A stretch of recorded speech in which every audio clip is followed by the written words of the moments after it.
Hi guys, welcome to the first video of Tales of the Trip, where we will be speaking about funny stories and anecdotes and things that happened with FirstSoLast and everything of that nature when the band was touring and stuff like that.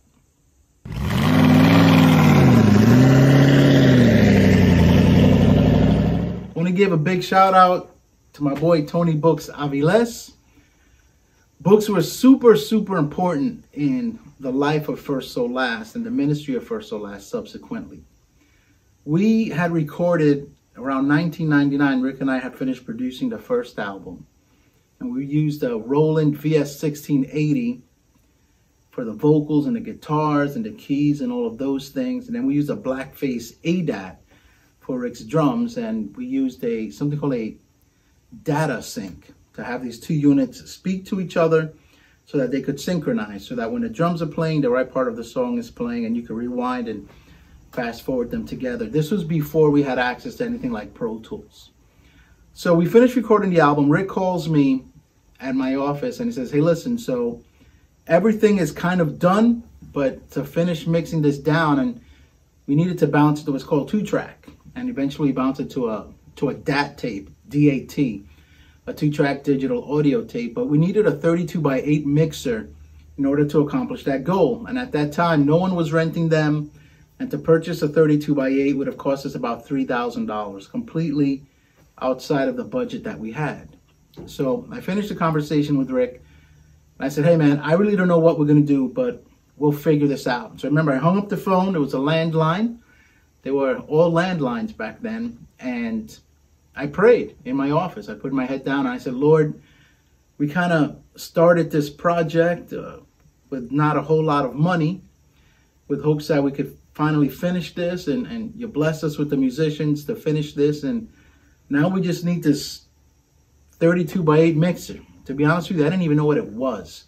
I didn't know what the x8 was. I now knew that they were for auxes, and I didn't know what to do. So I finished my prayer. About less than an hour later, in walks Tony Books to my office, and he goes, hey, Dom, I was looking for you. I'm like, hey, man, what's up?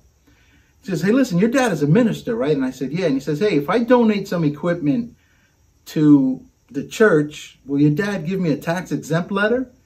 I said, well, if it's equipment that the church can use, I think he will. Let me give him a call.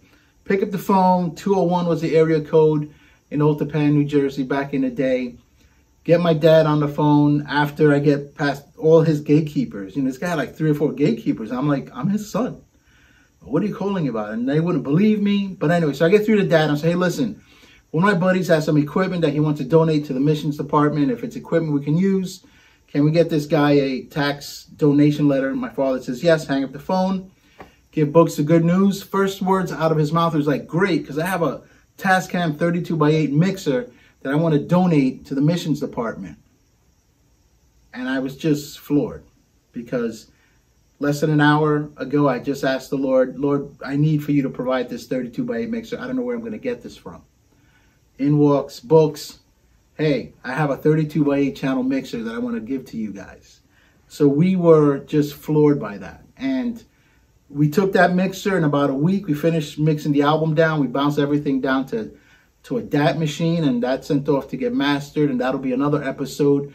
We were blessed to have a guy named Harry Hirsch. God rest his soul. Harry is moved on. He's transitioned. He's in heaven now, but he was the senior VP for the Grammys chapter of New York, and he was a fan of the band, but that'll be a separate episode. So Books comes in. He blesses us with this 32x8. We mix the album down. We take that mixer. We go install it at a startup church, which I ended up doing, and it was a world of work. But we got the mixer over to the church, and they were blessed, and they used that mixer for about 20 years. And I know this because 20 years later, I went to install the new digital mixer in that church, and there was the mixer that I had installed 20 years previous. So God works in amazing ways. Just want to let you guys know that God does still hear your prayers, and he does provide for the needs that we have. God bless you guys.